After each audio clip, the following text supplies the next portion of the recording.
एक मुलाकात सीधी बात कार्यक्रम में आप सभी का स्वागत है। मैं हूं आज के इस कार्यक्रम का होस्ट विष्णुमित्र सैनी। दर्शकों, जैसा कि आप जानते हैं, ये कार्यक्रम का नाम जैसा है वैसा ही हमारे इस शो में आपको एक ऐसी शख्सियत को आपसे रूबरू कराएंगे जो अपने फील्ड में, अपने कार्यक्षेत्र में बहुत सक्रिय हैं।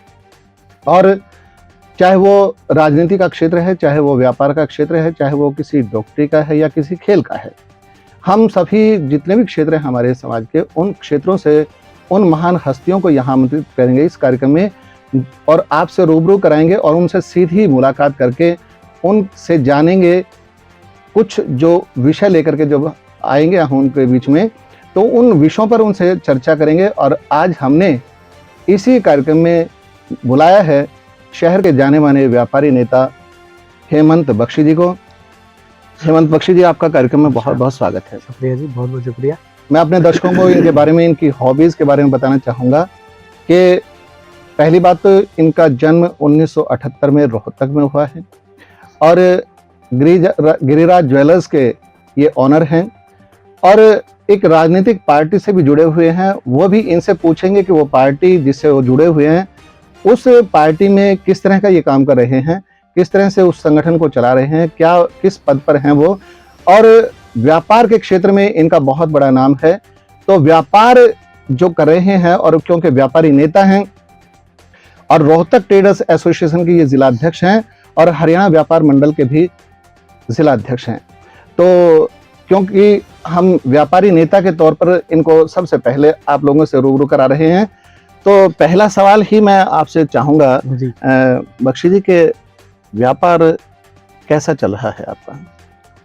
व्यापार अगर आप व्यापारिक दृष्टि से देखें तो ठीक है, बहुत अच्छा है, मगर जिस प्रकार से इस समय एक बेरोजगारी जो आप देख रहे हैं कि आंकड़ों के हिसाब से चरम सीमा पे है, महंगाई भी आंकड़ों के हिसाब से चरम सीमा पे जी, तो उसका कहीं ना कहीं जो प्रभाव है वो मार्केट पे जरूर पड़ता। क्योंकि एक व्यक्ति के पास अगर रोजगार नहीं है जी बिल्कुल, तो उसके पास अपने परिवार को चलाने का कोई साधन नहीं है। और अगर उस तरीके से वो मार्केट जाता है तो महंगाई इतनी है कि दुनिया भर के उस पर टैक्सेस हैं, जीएसटी है। आप 100 रुपए की चीज कहीं पे बाजार में 112, 15, 128 रुपए की भी मिलती है। तो कहीं ना कहीं इन दोनों चीजों का असर जो है वो व्यापार पे है। और अगर हम कंपैरिजन करें, मतलब मैं राजनीतिक दृष्टि से ये बात नहीं बोल रहा, बट अगर हम कंपैरिजन करें तो पिछले 5-7 साल में जो व्यापार में है बहुत फर्क पड़ा मार्केट्स में। कुछ कोविड का भी बहुत असर रहा। कोविड के बाद इंडस्ट्रीज जो हैं वो बहुत सारी डंप हुई, बंद हो गई एक तरह से। तो उसके अंदर भी जो है लोगों के रोजगार चले गए। जितना लोगों का रोजगार जाएगा या उनके पास ऐसे संसाधन पर्याप्त नहीं होंगे, उसका सारा मार्केट के ऊपर असर पड़ेगा। देखिए, आपने व्यापार की बात की है और जिस तरह से कोविड का जो टाइम पीरियड हमने देखा है, जिसमें जो हर आदमी के लिए बहुत कुछ ऐसा संदेश दे करके गया है कि किस तरह से हमें उस समय में संभलना है और क्या क्या वक्त ने दिखाया, वो हम सब ने उस समय को देखा है। बिल्कुल। शायद ऐसा कोई व्यक्ति होगा जिसने इस समय को कोई भूल पाएगा। बिल्कुल जी, मतलब हर घर में अनहोनी का कोई ना कोई ऐसा सिस्टम। लेकिन व्यापार की अब आज के दिन हम बात करें तो क्योंकि आप व्यापारी नेता हैं जी, तो व्यापारियों की जो समस्याएं हैं उनको आप जो उठाते हैं, किस तरह से, क्या क्या समस्याएं हैं जो आपके सामने आती हैं? देखिए, समस्या एक अलग चीज है और व्यापार का मंदा होना एक अलग चीज है जी। अब समस्याएं कुछ इस प्रकार की भी हैं जो शायद हम खुद व्यापारियों द्वारा ही जो है वो पैदा की गई हैं। अब आप मार्केट के अंदर इस समय अतिक्रमण का हाल देख लें। मैं उसी पॉइंट पे आना चाह रहा था। बिल्कुल, आप आगे, बहुत अच्छी बात है। आप मार्केट में जो अतिक्रमण का आलम है वो इस प्रकार से है कि लोगों ने अपनी दुकानों के बाहर इंक्रोचमेंट, किसी ने 2 फुट, 3 फुट, 4 फुट, मतलब 15-15 फुट तक लोगों ने बाहर रैंप निकाले हुए हैं, अपने शोकेस निकाले हुए हैं, परमानेंट डिस्प्ले निकाले हुए हैं। उसके अलावा अपने जो ऊपर की डिस्प्ले, मतलब बैग वैग और ये सारी चीजें, एडवर्टाइजमेंट के बोर्ड, बड़े बड़े 10-10 फुट के बोर्ड लोगों ने अपने बाहर रखे हैं। वो व्यापारी जो व्यापार कर रहे हैं जी, और आप क्योंकि वहाँ के नेता हैं जी, तो वो समस्याएं लेकर के आपके पास आते हैं। आप उनको, आपने अतिक्रमण की बात की, तो जिस तरह से तो क्या कभी आपने उनको कहा कि आप अपनी समस्याएं तो लेकर के आते हैं, क्या आपने अधिकारों की जो बात करते हैं आप, जी जी कभी अपने कर्तव्य को भी आप समझते हैं जो आम नागरिक के लिए जो चाहिए, क्योंकि सुविधा तो हर एक के लिए है ना? बिल्कुल जी बिल्कुल। विशु जी, यहाँ मैं आपको बताना चाहूंगा, एक कहावत हम लोगों ने ना, मतलब जब से शुरू से चलता आ रहा है ये समाज, हमारा सिस्टम, तब सुनी होगी कि एक मछली जो है वो तालाब को गंदा कर देती है। जी अगर आप 100 दुकानों में से सभी को मतलब बात उनकी मनवा सकते हैं, तो ऐसा एक ना एक जो मतलब सारे सिस्टम को कलंकित करने का जो बंदा होगा, वो शायद ऐसा नहीं है कि मार्केट में भी हुआ, वो किसी के घर में भी हो सकता है। बिल्कुल हो सकता है। तो पूरी मार्केट के अंदर 2-4 दुकानदार ऐसे होते हैं जो किसी की बात भी नहीं मानते। उसका कारण ये है कि वो किसी ना किसी ऐसे राजनीतिक दल या किसी ऐसी पार्टी के साथ जो है ना जुड़े होते हैं, जिनके ऊपर जो है अगर बात भी करते हैं तो उनके ऊपर कोई फर्क नहीं पड़ता। अब हमारे रेल रोड पे ले लीजिए आप, अब रेलवे रोड पे आगे से हम लोग अतिक्रमण हटवाते हैं, पीछे वाले कहते हैं जी आगे से हट गया, अब हम हटा लेंगे। आगे वाले कहते हैं जी पीछे वाले नहीं हटा रहे, हम क्यों हटाएं। अच्छा, इसमें है क्या, एक हमारे स्थानीय नाम लेके तो मैं बात नहीं करना चाहूंगा, जी जी हमारे मार्केट में ही एक उनका अपना शायद पार्षद की दुकान है, उन्होंने 10 से 15 फुट अपना बाहर निकाला हुआ डिस्प्ले, अपने सारे बैग सब बाहर निकाले हैं। उनके चक्कर में सारा बाजार जो है ना, मैं आपको बीच में रोकना चाहूंगा कि अक्सर जो जिला प्रशासन है जी, वो शहर की व्यवस्था को सुधारने का काम करता है, ठीक है, आम नागरिक के बारे में सोचता जी है। जी और व्यापारी जो नेता के तौर पे आप व्यापारियों की समस्या को लेते हैं, जी जब आपका मिलन होता है इस विषय को लेकर जी के, जी जी तो आप वहाँ किस तरह की आप उनको एडवाइस करते हैं? साहब, हम तो यही कोशिश करते हैं, मैं अपने मतलब हमारा जो मार्केट है उसके हम अपने व्यापारी साथियों को भी एक बात बोलते हैं कि जितना आप अपने बाजार को मतलब व्यवस्थाओं को बिल्कुल इंक्रोचमेंट से जी खराब करते चले जाएंगे, उतना ही आपके मार्केट का जो व्यापार है वो स्थानांतरित होता चला जाएगा। और ऐसे में जब हम जिला प्रशासन से बात करते हैं तो उनका भी ये सवाल हमारे ऊपर होता है कि जी आप लोगों द्वारा ही तो किया गया ये अतिक्रमण है। और हम लोग उनको कहते हैं कि जी अगर ये लोग प्यार से नहीं मान रहे तो देखो, एक समय तक आप किसी से प्यार से बात कर सकते हैं, अगर वो नहीं मानता तो फिर आप सख्ती अपनाइए। नहीं, आप सख्ती अपनाने की बात होती है तो एजिटेशन होना शुरू हो जाता है, ठीक है। वही जो व्यापारी जिसके लिए सरकार काम करना चाहती है, प्रशासन काम करना चाहता है, वो प्रशासन के पास जब मीटिंग होती है, उस मीटिंग में तो जाकर के यस कर देता है जी जी कि जी हम एनक्रोचमेंट हटा देंगे अपने घर के सामने से, अपनी दुकान के सामने से, जो कुछ भी है 10-15 फीट का, 4 फीट का, जी लेकिन वहां से आने के बाद फिर वो लगा लेते हैं।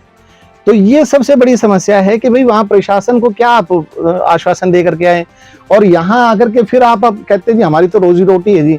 मैंने एक आपके बीच में आपको टोकना चाहूंगा इस उसमें कि ये देखा है कि हमारे जैसे किला रोड है, रेलवे रोड है, हाँ जो जी। शहर के जो कंजेस्टेड एरिया हैं, हाँ जी, उनके अंदर उसको और कंजेस्टेड कर दिया जाता है व्यापारी द्वारा, बिल्कुल हुआ जी इस समय, है ना? बिल्कुल हुआ है ना? बिल्कुल क्यों? हुआ, क्यों? वहां से पैदल निकलने का रास्ता नहीं है, बिल्कुल खत्म कर रहे हैं, ठीक है। बिल्कुल जी। और लेकिन बाद में क्या होता है कि जी ये प्रशासन की गलती है, प्रशासन क्यों भाई? नहीं जी, जिला प्रशासन की कोई गलती नहीं है। मैं इसमें सरासर जो दोष है वो स्थानीय जो हमारे अपने मेरे साथी हैं, भाई हैं, दुकानदार हैं, मैं उनका मानता हूँ।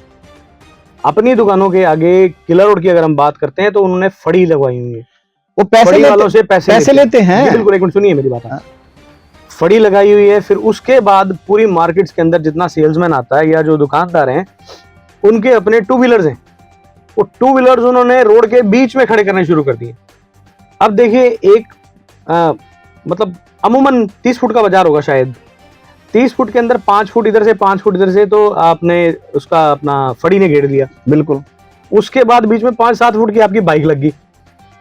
इन बिटवीन फिर उसी मार्केट के अंदर कहीं ना कहीं रेडी वाला भी घूमता है, बिल्कुल होता है। और वहां पे एक आम आदमी का मार्केट में जाना बिल्कुल दुश्वार हो जाता है। और उससे क्या होगा, देखो उससे व्यापार ही प्रभावित हो रहा है। रात को आप जाएं जी, जब सभी दुकानें बंद हो जाती हैं तो उस रोड पे गुजरेंगे तो ऐसा लगेगा हम कहीं चांदनी चौक से गुजर रहे हैं, बिल्कुल। लेकिन अगर दिन में वहां से जा रहे हैं तो हम कौन सी गलियों की बात कहूँ कि इतनी कंजेस्टेड होती है कि एक आदमी दूसरे आदमी से टच करता हुआ निकलता है। जी, मैं आपके माध्यम से भी व्यापारियों से भी अपील करना चाहूंगा कि अपने व्यापार को सुरक्षित और अच्छा रखने के लिए, अच्छा आप देखें, आप थोड़े दिन पहले किला रोड पे एक एपिसोड हुआ था, आग लग गई थी, आगजनी की घटना। जी।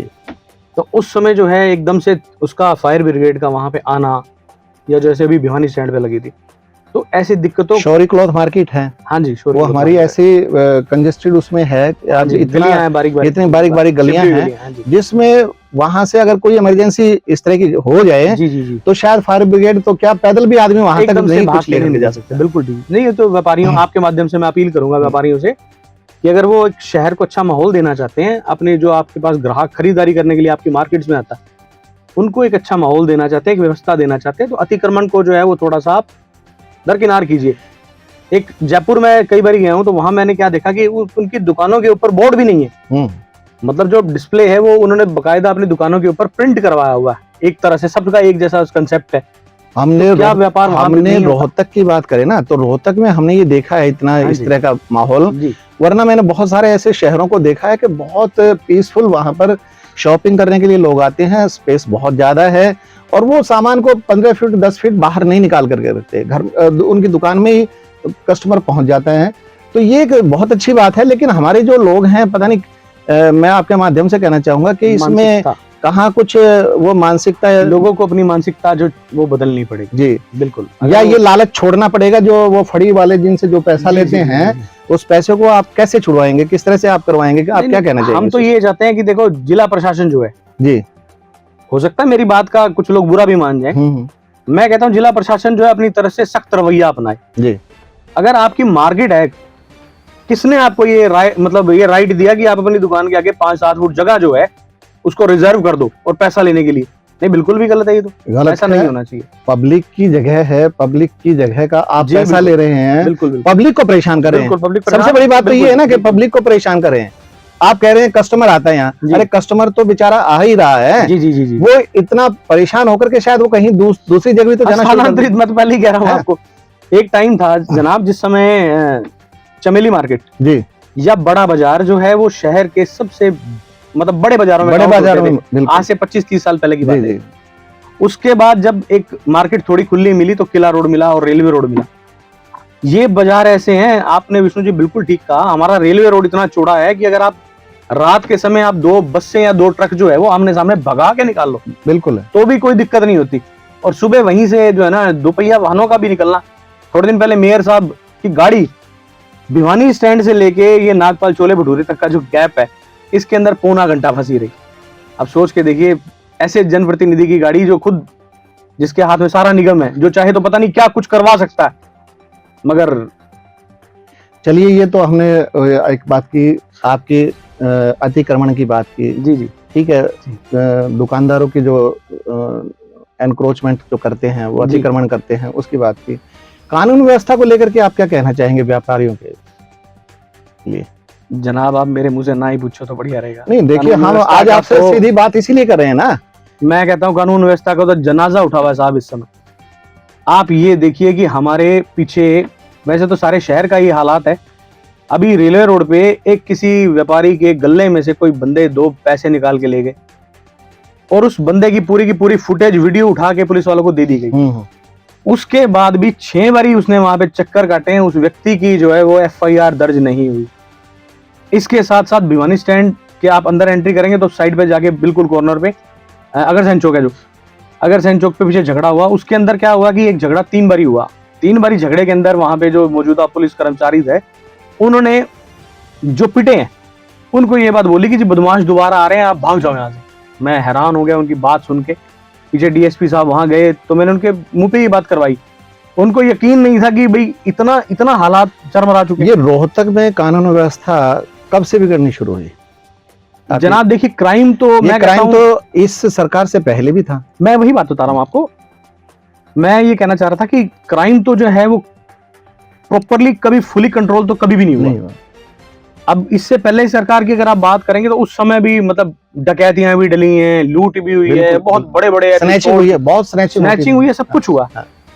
मगर इस तरह से बेसिक एक ना कहावत बनी है शुरू से, हाय मैं तो भरे बाजार लुट गया।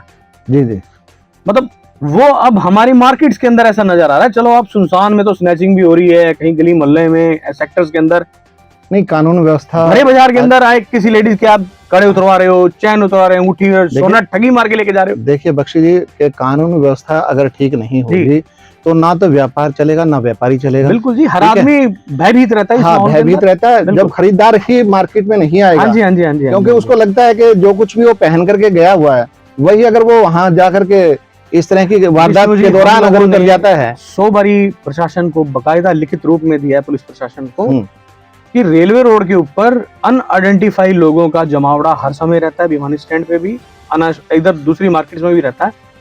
आप कम से कम लोगों को, जो ऐसे लोग हैं जो जिनका कोई काम नहीं है मार्केट के अंदर, आप उन लोगों को ये सवाल करें कि आप यहाँ क्यों खड़े हो जी। अगर, चलो अभी तो हम लोग सिस्टम में नहीं है, कल को अगर सिस्टम में आते तो मैं एटलीस्ट ये करूंगा कि कहीं पे अगर कोई व्यक्ति बिना बात के खड़े हैं तो उससे जाके पूछा जाए कि भाई क्यों खड़े हो तुम यहाँ पे। वो लोग क्या करते हैं कि वॉच करते हैं, आप कौन लेने जा रहा है, कौन लेके आ रहा है, फिर उसके पीछे लग जाएंगे, गाड़ी में बैठ जाएंगे, गाड़ी को नॉक करेंगे, 3 व्हीलर के अंदर बैठ जाएंगे, उसको कट मार देंगे, ब्लेड से सामान निकाल लेंगे। बहुत सारी घटनाएं होती हैं। पुलिस को भी बहुत बार इसके बारे में लिखित रूप में भी दिया गया है, मगर एक्शन नहीं होता। देखिए, वर्तमान जो सरकार है वो अपना काम कर रही है। वो कहती है कि हमने तो बहुत ऐसा काम किया है और बहुत बढ़िया काम कर रहे हैं।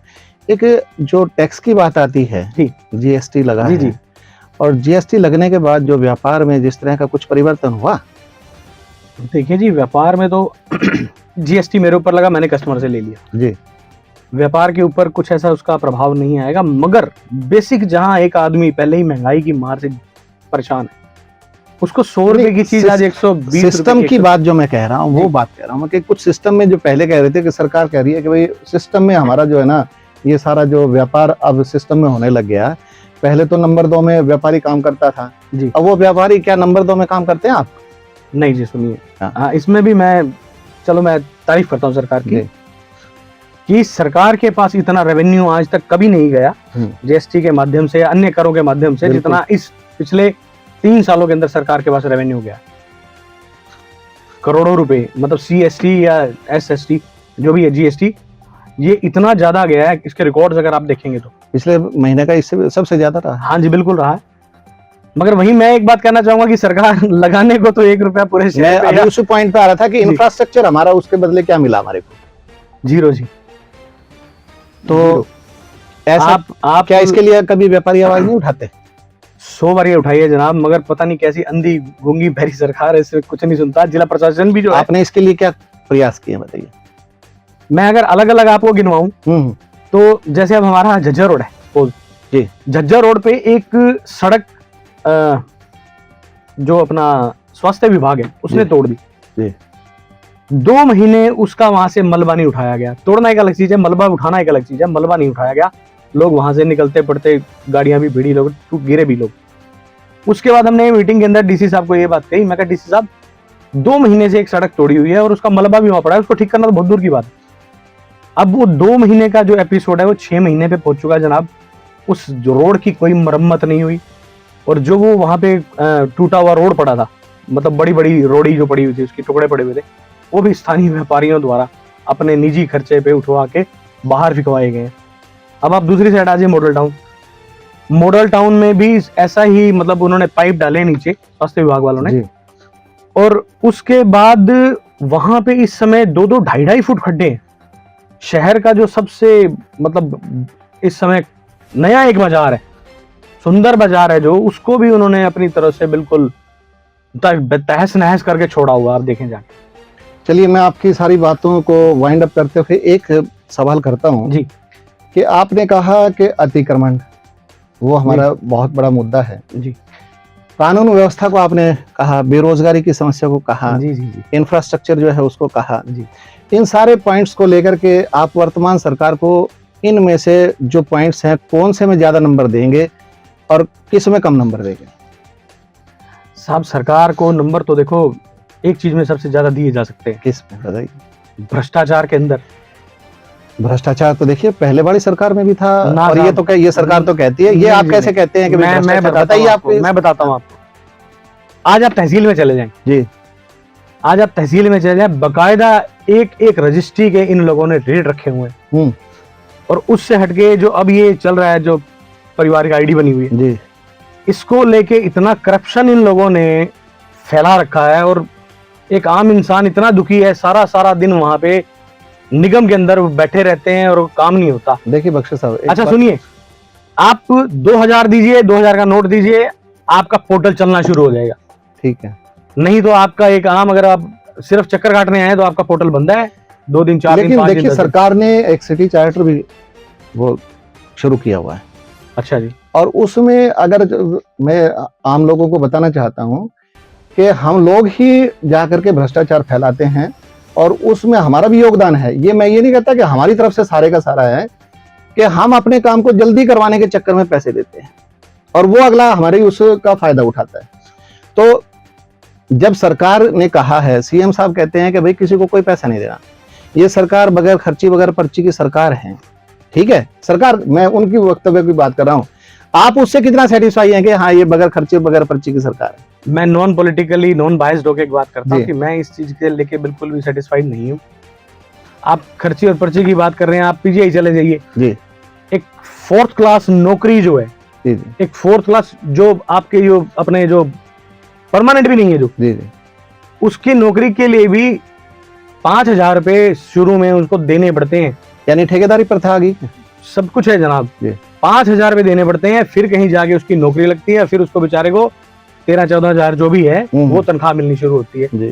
तो आप क्या क्या रखना चाहें तो हम पता नहीं कितने रिकॉर्ड खोल के रखते हैं, पर वही बात है कि तो इसके लिए आवाज आप कभी उठाते हैं इस तरह की? बहुत बारी ऐसा होता है जी, जब भी जहां पे भी ऐसा मौका मिलता है हम अपनी तरफ से आवाज उठाते हैं तो हर चीज को लेके। इसके लिए सभी व्यापारी आपसे सहयोग करते हैं?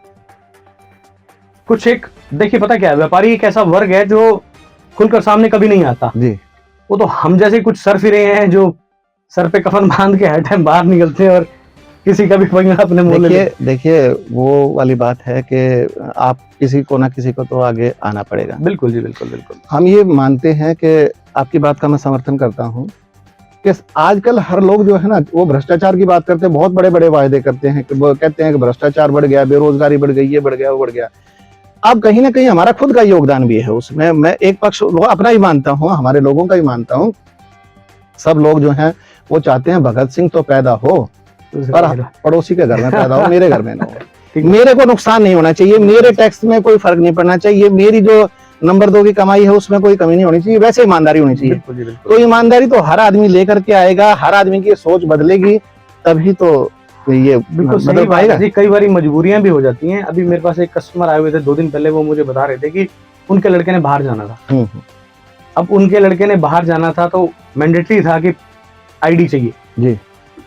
अब वो व्यक्ति ऐसा है जिसने सारी जिंदगी अपनी नौकरी जो है वो बिना किसी भी इतने से भी भ्रष्टाचार के किए, आखिर में उसे हार कर वहां पे 5000 रुपए देने पड़े। अब ये देखिए कि जब काम ही नहीं बनेगा और मजबूरी सिर के ऊपर होगी तो मजबूरन होके आदमी को देना पड़ता है, तो अपनी खुशी से कोई पैसा नहीं देता। वो बात आपकी बिल्कुल सही है, लेकिन कहीं ना कहीं हमें इस सोच को सबको बदलना होगा, बदलनी चाहिए। मैं तो कहता हूं आगे आगे जिस प्रकार से हमारी एक जनरेशन चेंज हो रही है, आ रही है नई जनरेशन। मैं 4 लाइनों से वो बात कहता हूँ, सभी को एक संदेश है, ये सोच बदलो सितारे बदल जाएंगे, सोच बदलो सितारे बदल जाएंगे, नजर बदलो नजारे बदल जाएंगे। अरे किश्तियों को बदलने की जरूरत नहीं है दोस्तों, हवाओं को बदलो किनारे बदल जाएंगे।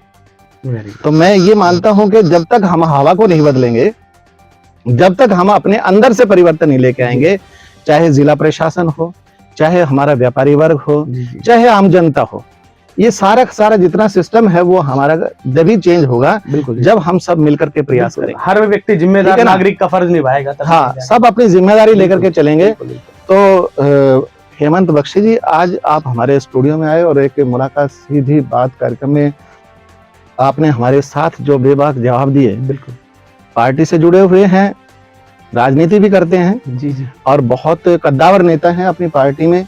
हम क्योंकि इस वक्त व्यापारी नेता के रूप में आपसे बात कर रहे हैं तो हमने उस पार्टी का कोई जिक्र नहीं किया। तो वैसे तो आपका भविष्य बड़ा उज्जवल है और यही चाहते हैं कि आप भी एक जिस फील्ड में जा रहे हैं तो वो फील्ड आपको, उसके लिए आपको बधाई हमारी तरफ से, शुभकामनाएं हमारी। और आम लोगों की आवाज जो है ना, देखिए मैं इस बारे में हम अपने चैनल के माध्यम से आप लोगों को कहना चाहता हूं, जितने भी हमारे व्यापारी इसको सुन रहे हैं, कि भाई ये जिस तरह अतिक्रमण की बात है, आम आदमी से किसी भी कोई जाकर के, मैं किसी दुकानदार से बात करता, बोला जी सभी ने ये कर रखा है, क्या बताएं, ये गलत किया हुआ है। वो गलत बताते हैं लेकिन खुद को ठीक बताते हैं। नहीं जी, मैं कहता हूँ कि जिला प्रशासन को इसके अंदर सख्त रवैया सख्ती अपनाना चाहिए। बिल्कुल चाहिए जी। जब व्यापारी अपने अधिकार की बात करता है तो उसको अपने कर्तव्य भी निभाने पड़ेंगे। बिल्कुल जी, उसको चाहिए आम आदमी की सोच के साथ वो चले, आम आदमी के बारे में भी सोचे। बिल्कुल जी, ठीक है। बिल्कुल। तो आज आपने इस कार्यक्रम में हिस्सा लेकर के आपने इतने बेबाक जो हमने आपसे सवाल पूछे सबका बहुत बेबाकी से शुक्रिया, उत्तर दिया, तो बहुत बहुत शुक्रिया आपका। थैंक यू जी। तो दर्शकों, ये थे हमारे साथ हेमंत बख्शी जी, जो व्यापारी नेता हैं, शहर के जाने माने और एक राजनीतिक पार्टी से जुड़े हुए हैं, और इन्होंने जो अपने स्तर पर जो प्रयास किए हैं वो आम जनता जानती है, और आप इनके बारे में जो कुछ भी जानते हैं वो अपनी राय हमारे को दे सकते हैं हमारे इस कार्यक्रम के बाद हमारे चैनल पर अपने कमेंट्स भेज करके। तो अगले इस एपिसोड में किसी और महान शख्सियत को आपके बीच में लेकर के आएंगे। बख्शी जी, आपका कार्यक्रम में बहुत बहुत जी, बहुत बहुत धन्यवाद। और शुक्रिया। आज हम यही विदा लेते हैं, अगले कार्यक्रम में आपसे फिर मुलाकात होगी। तब तक के लिए नमस्कार। जय हिंद।